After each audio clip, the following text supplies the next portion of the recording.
Assalamualaikum warahmatullahi wabarakatuh. Apa khabar murid-murid semua? Cikgu harap semuanya sehat dan masih bersemangat untuk belajar. Baik, hari ini kita akan terus kepada tajuk baru kita. Dan sebelum ke tajuk baru, cikgu nak bagilah sikit nasihat kepada kita kepada kamu semua, memandangkan kes-kes COVID semakin bertambah. Jadi cikgu harap kamu jaga kesihatan masing-masing.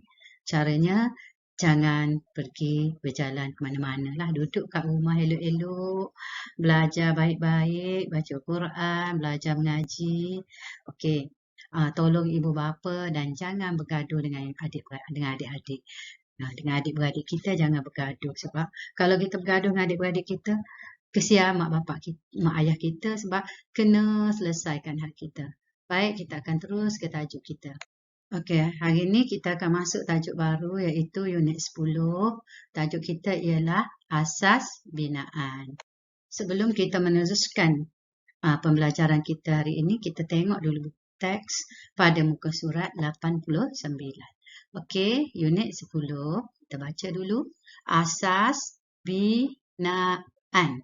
Jadi kita baca ni asas. Kita baca asas binaan. Okey.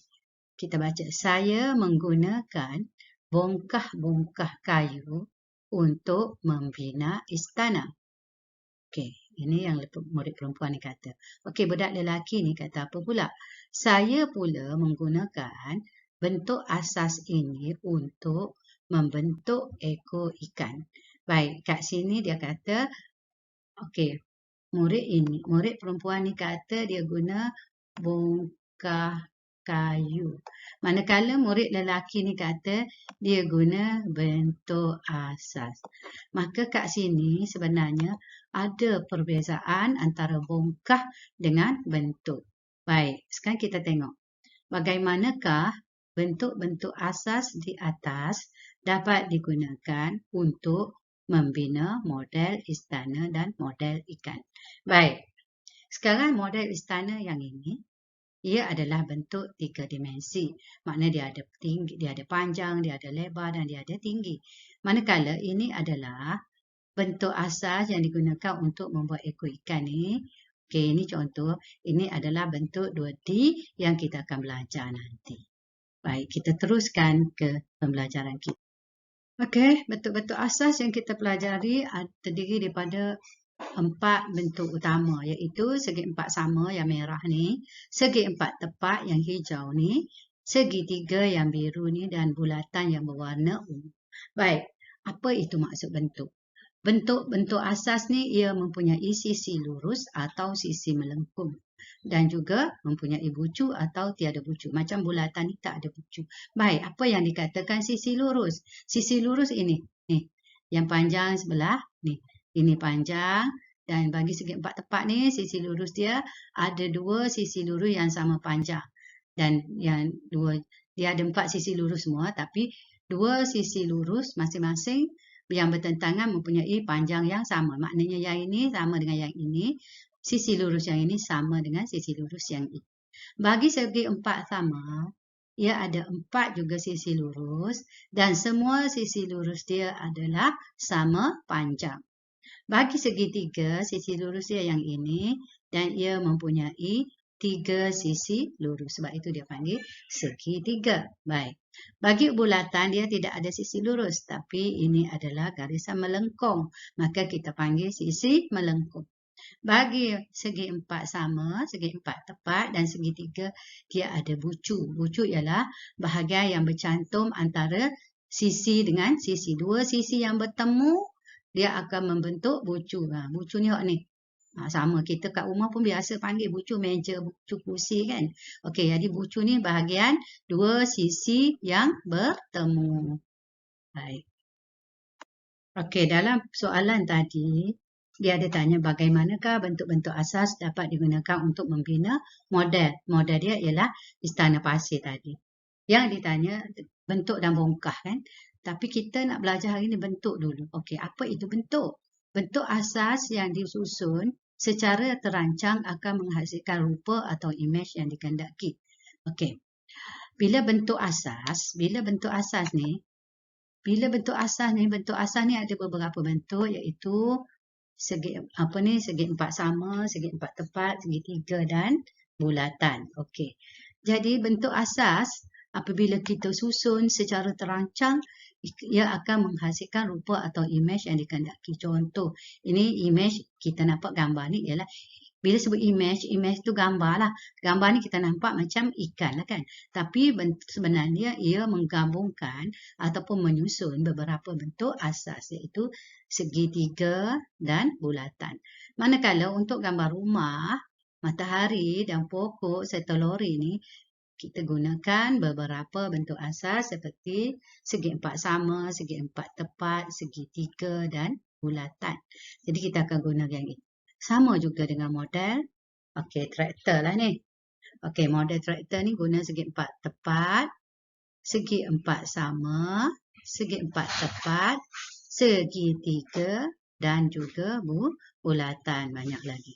Baik, dan ini adalah contoh collage lah kalau kita nak kira. Collage juga menggunakan bentuk asas. Maksudnya kita gunting kertas. Semua ni kertas warna yang digunting dan ditampal. Kita nampak kat sini anak ayam, sini kucing, kat sini pokok. Tapi digunakan, adakah ia gunakan benda lain? Tak ada. Dia adalah bentuk asas bulatan, segitiga, bulatan. Ni bulatan yang telah dipotong dan segitiga. Kat sini tidak ada bentuk asas empat segi. Baik. Okey, sekarang cikgu nak tunjukkan pula bagaimana bentuk-bentuk asas dapat digunakan untuk membina model. Okey. Ini adalah bentuk. Bila sebut bentuk, dia ada tiga sisi. Okey. Kita baca dulu maksud dia. Bongkah asas yang disusun secara terancang akan menghasilkan model atau bentuk yang dikehendaki. Bila sebut bongkah, dia macam ni.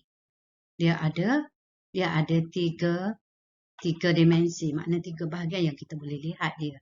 Okey, contoh. Kita tengok bentuk yang ini. Ini dia panggil bongkah dah. Okey, yang tadi bentuk, sekarang ini bongkah. Ada beza. Okey, ada perbezaan antara bentuk dan bongkah. Tapi bongkah kita tak belajar hari ni, cuma cikgu bagi contoh saja untuk membezakan bongkah asas dengan bentuk asas. Baik. Sekarang kalau kita tengok yang ini. Yang ini ada panjang, okey, kita ambil panjang kot ni. Kemudian ada lebar, okey, yang ini panjang, lebar kot sini. Dan ini tinggi. Yang ini tinggi. Sebab itu dipanggil bongkah. Bongkah ni adalah bentuk tiga dimensi ataupun 3D. Jadi dia ada, kat dalam tu dia ada ruang. Makna kat dalam kotak ni, sebenarnya kalau kotak ni dibuka, ada ruang. Boleh diisi dengan benda lain. Jadi kalau bongkah kayu, makna kat dalam tu diisi dengan bahagian kayu lah. Okey. Baik, sekarang kita lihat beberapa bongkah asas yang disusun telah menghasilkan model. Contoh ini adalah model menara yang kita main lah. Okey, sama juga yang ini. Dan ini adalah model pintu gerbang. Jadi semua model ini disusun dengan menggunakan bongkah asas. Okey, sekarang kita balik kepada bentuk asas yang kita nak belajar hari ini. Kita baca dulu. Bentuk asas, perhatikan kak ucapan yang dihasilkan oleh murid tahun 1 biru. Berapakah jenis bentuk asas yang dapat kamu kenal pasti? Sekarang yang sini, okey. Murid perempuan ni kata, wah cantiknya kak ini. Bentuknya bulat. Kawan ni yang kata, saya suka bentuk segitiga ini. Baik, sekarang kita tengok. Ditanya ada berapa jenis? Okey, sekarang yang bulat ada berapa? 1, 2. Okey, kita dapat satu jenis. Yang 4 segi tepat ada berapa? Okey, 1, 2. Kita dapat 2. Yang segi 4 sama, 1, 2. Kita dapat 3. Sekarang kita dah ada 3 jenis. Segitiga ada 2. Okey, sekarang kita dapat berapa? 4 jenis. Semuanya ada 4 jenis bentuk asas. Okey, sekarang apakah nama bentuk asas itu? Okey, pertama. Okey, yang ini. Yang ini namanya segitiga. Okey, manakala yang warna pink ni namanya segi 4 sama. Okey, yang berwarna hijau ni ialah segi 4 tepat. Dan yang bulat ini adalah bulatan. Baik. Kita tengok sini. Kenapa dia kata segi 4 sama? Segi 4 sama ni sebab semua sisi lurus dia sama panjang. Cikgu dah terangkan sebelum ni kan.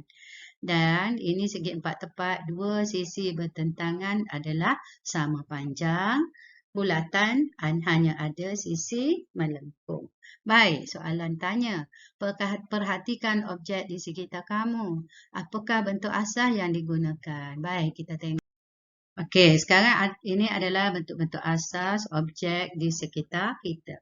Kita boleh lihat macam-macam bentuk asas. Ada yang bulat, ada yang segitiga, ada yang segi 4 tepat, ada yang bulat, yang ini pun bulat, yang ini pun bulat, yang ini segi 4 tepat, yang ini segi 4 tepat, yang ini segi 4 sama dan yang ini pun segi 4 sama. Mozaik kat rumah kita. Selain tu, kita juga dapat nak temui ataupun kita boleh jumpai bentuk asas ini dalam bahan makanan kita. Okey, contoh ini adalah makanan yang berbentuk bulat. Yang ini berbentuk segi 4 sama. Yang ini segi 4 sama. Yang ini segi 4 tepat. Yang ini bentuk asas iaitu bahagian permukaan yang guna ialah bentuk segi 3.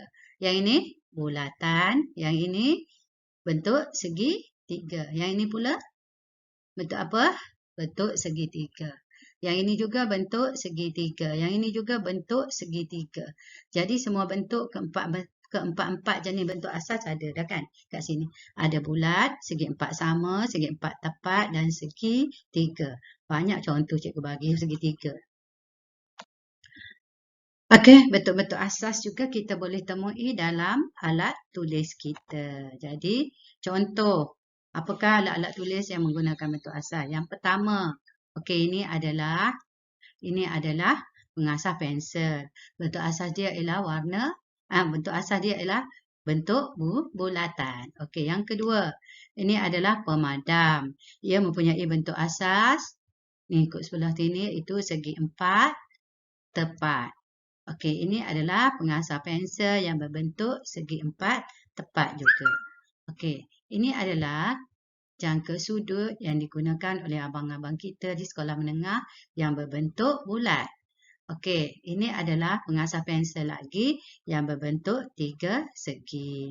Okey, dan akhir sekali cikgu jumpa bentuk klip yang mengambil prinsip bentuk 3 segitiga juga.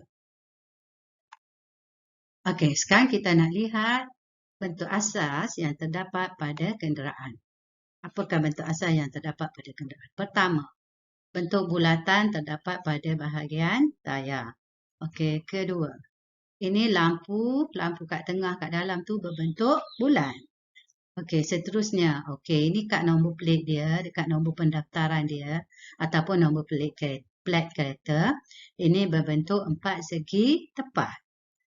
Dan bahagian cermin belakang ni, kat hujung ni berbentuk segi 3. Okey, dan satu lagi, cermin pandang belakang yang ada kat depan ni, kat dalam kereta bahagian depan ni, berbentuk segi 4 tepat. Okey, seterusnya kita lihat pula bentuk asas pada perabot dan binaan. Yang pertama, kita lihat, okey, kita lihat atap bahagian ni. Atap rumah, bahagian ini sahaja. Ini adalah bentuk asas yang berbentuk segi 3. Okay. Kalau kita lihat atap rumah yang kedua ni, okay, atap yang ini, rumah yang kedua ni yang kita lihat, bentuk daripada sini ke bawah ini sahaja, ini adalah bentuk segi 4 tepat. Dan kalau kita lihat, sekarang kita perhati pula pada tingkap, bentuk tingkap ini adalah bentuk segi 4 tepat. Sama juga dengan almari berbentuk segi 4 tepat. Meja ini juga berbentuk segi 4 tepat. Meja belajar ini juga berbentuk segi 4 tepat. Tetapi tempat duduk pada kerusi ini berbentuk segi 4 sama. Seterusnya kita pergi kepada aktiviti kita hari ini, iaitu aktiviti mari uji. Baik. Asingkan bentuk objek. Bila sebut asingkan, ini adalah kemahiran proses sains mengelas Jadi alat dan bahan yang kita perlu ialah gunting, kertas putih, pen penanda dan juga gam serta gambar objek. Gambar objek ni boleh carilah dalam majalah ataupun sebagainya. Langkah-langkah dia, pertama, bahagikan kertas putih kepada 4 bahagian. Macam ni, labelkan nama bentuk asas. Tulis kat situ segitiga, segi empat sama, segi empat tepat dan bulatan. Tak apa tulis mana-mana petak pun. Okey, yang ketiga, kumpul dan potongkan gambar objek. Kita pilih gambar objek tu. Okey. Yang keempat, asing dan lekatkan gambar objek tadi pada bahagian yang kita dah tentukan tadi. Okey, kelima, bandingkan hasil kerja kamu dengan kumpulan lain. Nah, yang ini bila dah buat, hantar dalam WhatsApp, dalam grup. Kemudian kita boleh tengok yang kawan-kawan kita pun. Yang keenam, jelaskan tentang hasil kerja kamu di hadapan kelas. Okey, bila kamu dah hantar tu, kita boleh lihat. Okey, soalan pertama, berapakah objek yang dapat kamu kumpulkan bagi setiap bentuk? Okey, yang kedua, apakah perbezaan objek yang kamu kumpulkan berbanding dengan kumpulan lain? Okey, kat sini, bila kamu hantar, kita boleh buat rumusan. Untuk lebih mudah, cikgu bagi contoh. Okey, kini contoh. Kita dah lipat 4, kita bagi 4, kita tulis sini segi 4 sama. Cari objek-objek yang berbentuk segi 4 sama, tampal kat sini. Yang segi 4 tepat pula, tampal kat bahagian ini. Objek ataupun benda yang berbentuk segitiga, tampal di sini. Dan objek ataupun benda yang berbentuk bulatan, tampal di ruangan ini. Okey, cikgu harap kamu faham macam mana nak buat. Okey, cukuplah dulu untuk hari ini. Kita jumpa lagi di masa akan datang. Dan cikgu ucapkan selamat belajar dan semoga menjadi pelajar yang cemerlang. Okey, sekian. Terima kasih. Assalamualaikum warahmatullahi wabarakatuh.